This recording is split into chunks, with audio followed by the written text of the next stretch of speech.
Bonjour à tous, c'est le cinquième voyage à l'étranger du pape François aujourd'hui et c'est le plus bref de toute l'histoire des voyages pontificaux, 8 heures à peine porte à porte et moins de 4 heures sur le sol français. Et quand on dit sur le sol français, il faut relativiser bien sûr parce que vous le savez, il ne s'agit pas d'une visite en France mais d'une visite auprès des instances européennes. Alors pour autant, arrivant à Strasbourg, le pape sera bien entendu accueilli par les représentants français, le secrétaire d'État aux affaires européennes, Harlem Désir, et puis les autorités civiles de Strasbourg et du Bas-Rhin.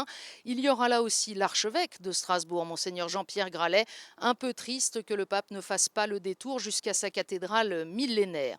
Une visite rapide, une visite très institutionnelle, mais dont il ne faudrait pas négliger l'importance, car à travers le Parlement européen et ses 751 députés des 28 États membres de l'Union, eh bien ce sont 500 millions d'habitants qui sont concernés. Et au Conseil de l'Europe, la plus vieille instance intergouvernementale du continent, avec ses 47 États membres, eh bien, c'est au fond à 800 millions de personnes que s'adressera le pape François. Un pape venu du bout du monde, comme il le dit lui-même, mais qui a déjà plusieurs fois souligné les défis de l'Europe. On se souvient que son premier déplacement fut sur l'île de Lampedusa pour fustiger la mondialisation de l'indifférence face au drame terrible de tant de migrants venus d'Afrique dans l'espérance d'une vie meilleure.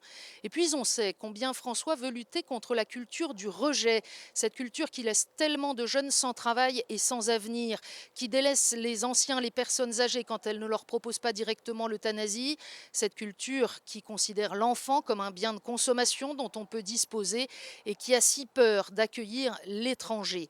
Et si François est parfois si dur à l'égard de l'Europe, c'est parce qu'il n'oublie pas la vocation de celle qu'il appelle notre mère, l'Europe. Le 3 octobre dernier, le pape rencontrait les présidents de 33 conférences épiscopales du vieux continent et à cette occasion, il avait lancé une forte invitation à cette Europe fatiguée, à cette Europe qui exclut les enfants, les jeunes et les personnes âgées, à cette Europe vieillissante, à cette Europe qui renie ses racines chrétiennes, une invitation à aller de l'avant. Et pour cela, disait le pape, elle n'a qu'une seule ressource, Jésus-Christ. Seul Jésus-Christ peut donner à l'Europe aujourd'hui une parole de salut, avait dit François. Alors bien sûr, quelques voix marginales se sont élevées contre l'expression du successeur de Pierre dans cette enceinte laïque du Parlement européen.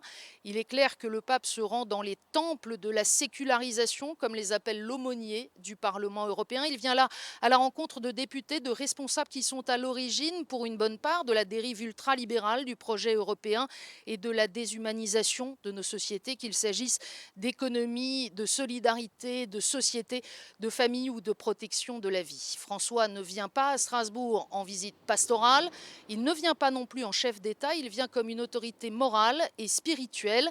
Une visite qui pourrait, selon le vœu du président du Parlement européen, le social-démocrate allemand Martin Schulz, réveiller l'Europe de sa torpeur et, je cite, lui montrer la voie vers les périphéries géographiques et spirituelles.